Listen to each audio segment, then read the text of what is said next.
Bonjour à tous, j'espère que vous allez excellemment bien. Aujourd'hui on se retrouve pour parler de l'étape numéro 2 de ce Tour de France. Deuxième journée de course, étape assez intéressante avec l'arrivée à Mur de Bretagne et le circuit final avec deux passages. À Mur de Bretagne aujourd'hui, puis une petite traversée encore du Morbihan, je crois, pour cette étape-là, si je ne me suis pas trompé. Pour l'étape numéro 2... Non, c'est les Côtes d'Armor, pardon, pour l'étape numéro 2. Le Morbihan, c'était la veille, j'ai dit une erreur. Cette étape numéro 2, elle sera assez intéressante dans les Côtes d'Armor, avec pas mal de difficultés. N'hésitez pas à vous abonner à la chaîne, n'hésitez pas à réagir dans les commentaires, n'hésitez pas à partager la vidéo, n'hésitez pas également à mettre un pouce bleu du côté de cette vidéo. C'est une journée qui est un peu plus dure qu'hier, même si au niveau du dénivelé positif, eh bien c'est un peu moins important. On n'a que 2154 mètres de dénivelé positif, contrairement à la veille où c'était un petit peu plus important. On va regarder tout de suite le profil de cette étape. Du côté du profil de cette étape, déjà les routes seront un peu moins étroites que la veille. Jusqu'à Saint-Brieuc, on sera le long de la mer, donc entre Perros-Guirec et Saint-Brieuc au kilomètre 115, on sera le long de la mer. On commence par cette étape entre Perros-Guirec et Mur de Bretagne, guerre à les dents par le départ et un début d'étape assez tranquille. Alors on tournera un petit peu autour du vent. C'est-à-dire qu'on démarre, on va aller directos dans l'océan Atlantique, puis on fait un petit demi-tour et ensuite on repart vers la Seine-Maritime. Voilà, vous voyez un petit peu l'idée. On fait le demi-tour dans le temps de Lannion. Voilà, début de journée très plat. Et puis première côte au kilomètre 72 à la côte de Sainte-Barbe, 900 mètres à 5,2% de moyenne, 67 mètres d'altitude, la côte de Sainte-Barbe. Voilà, vous voyez, c'est pas extrêmement difficile, 5% puis 5,9%, c'est pas très compliqué et ça devrait pas faire mal extrêmement aux jambes des coureurs, surtout qu'on sera à un moment peut-être un petit peu calme. On sera à 12 km du sprint intermédiaire à Ploua, au kilomètre 84,5, puis on passera à Saint-Quay-Portrieux, Binck, la côte de Pordic, 2 km 2 à 3,1% de moyenne, côte de 4e catégorie. Là, on sera vraiment le long de la mer à ce moment-là de la course, côte de Pordic. Je vous la montre tout de suite, qui est un peu plus difficile, qui est pas un peu plus difficile, qui est un peu plus plate, c'est la côte de Saint-Brieuc qui est un peu plus difficile, celle-là est un peu plus plate, 2 km 2 à 3,2% de moyenne, côte de 4e catégorie, on monte jusqu'à 82 mètres d'altitude, oh là là, il faudra faire attention, va-t-on bien respirer avec toute cette altitude de prise en Bretagne. Et puis ensuite on enchaîne donc assez vite avec la côte de Saint-Brieuc, kilomètre 115, côte de 4e catégorie, 1 km à 7,1% de moyenne, on sera à 84 mètres d'altitude, c'est un petit peu plus pentu, mais ça reste très court. La côte de Saint-Brieuc, 7,1%, puis 6,9% dans la deuxième 500 mètres. On enchaîne ensuite dans les terres. Parce qu'à partir de Saint-Brieuc, on rentre beaucoup plus dans les terres. Voilà, on va descendre plein sud pour aller à Mur de Bretagne quasiment. Et du côté de Mur de Bretagne, on va traverser Pleuc-sur-Lier. On sera sur des routes étroites, mais pas non plus catastrophiques de ce côté-là. Et puis on arrivera dans le village de Mur de Bretagne, où on prendra une première difficulté qui est la côte du village de Mur de Bretagne. Vous avez la côte de Mur de Bretagne, mais qui est en fait à la sortie de la ville de Mur de Bretagne, et vous avez une petite difficulté à l'intérieur de Mur de Bretagne. 1 km 700 à 4% de moyenne, côte de 4e catégorie. Il faudra faire attention à cette côte parce que le début sera en épingle et donc le départ sera un petit peu difficile, mais ça reste très peu pentu. Ça ne fait pas vraiment peur à des coureurs de ce type, mais on sera à une vingtaine de kilomètres de l'arrivée à ce moment-là. Donc voilà, c'est un effort supplémentaire à faire avant d'arriver au premier passage de Mur de Bretagne. Premier passage à Mur de Bretagne, donc sur cette montée, qui sera sprint bonification, c'est-à-dire qu'on aura des secondes de bonification distribuées en haut de cette montée pour les 3 premiers qui passeront la ligne à ce moment-là. Côte de 3e catégorie, on sera au kilomètre 166,5. Et cette difficulté du Mur de Bretagne, elle est assez connue, c'est le début, on va dire, qui est compliqué à Mur de Bretagne, avec Passage notamment à 12% entre les 500 premiers mètres et le kilomètre, et puis ensuite 6,2%. C'est pas une côte non plus extrêmement dure, mais c'est une côte qui correspond à des profils de puncher. Et puis faire attention parce que au sommet, ça ne descend pas tout de suite après Mur de Bretagne. Il faudra attendre la commune de Saint-Mahieu pour redescendre légèrement. Et là, on aura la vraie descente pour arriver jusqu'à Mur de Bretagne.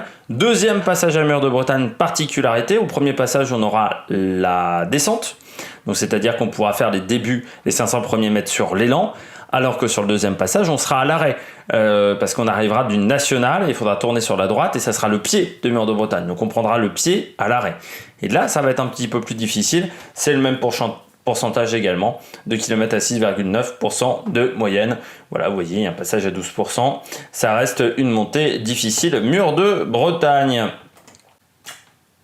On passe au final de cette étape, donc comme j'ai dit, une épingle avant le 4e catégorie à Mur de Bretagne à 20 km de l'arrivée, pas de descente tout de suite après le sommet, puis il faudra faire attention à Saint-Mahieu parce que la route sera légèrement plus étroite, mais ça n'est pas catastrophique là encore, et puis dans les 3 derniers kilomètres, on revient sur une nationale avant de reprendre le pied de Mur de Bretagne, on va dire à 2 km du pied de Mur de Bretagne, on est sur une route nationale où là ça sera très très large et on aura la capacité de remonter. Du côté de l'histoire, à Mur de Bretagne, qui est désormais une arrivée assez régulière sous l'ère Christian Prudhomme, eh bien la dernière arrivée date de 2018 à l'étape numéro 6. On avait déjà à l'époque 2 passages dans le Mur de Bretagne. Il ne s'était pas passé grand-chose pendant cette étape. On a vu une échappée avec Damien Gaudin de Direct Energy, Fabien Grelier, Anthony Turgis, Diane Smith de Vanti Groupe Gobert qui avait le maillot, qui voulait récupérer le maillot à poids, et puis Laurent Pichon de Fortuné au Semcycle, l'ancêtre de Arkea. On avait eu une tentative de coup de bordure de la Quick Step, mais qui n'avait pas vraiment marché. Seul Fuglsang et Sakharine s'étaient fait avoir, et ensuite ils avaient réussi à revenir dans le peloton.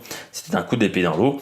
L'échappée avait été reprise au premier passage. On a vu quelques attaques, mais qui n'avaient pas été très impressionnantes au premier passage.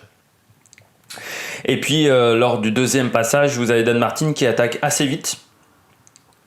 Il attaque en premier, puis personne ne va vraiment le suivre. Tout le monde se regarde un petit peu dans le peloton. Il attaque dans le pourcentage les plus importants, et puis ensuite il arrivera à s'imposer, malgré l'effort de Pierre Latour, qui fera une accélération assez tranchante dans le final, mais qui n'arrivera pas à revenir sur Dan Martin. On sait quand même que AG2R a toujours une grande réussite sur cette arrivée à Mur de Bretagne, notamment la victoire d'Alexis Vuillermoz.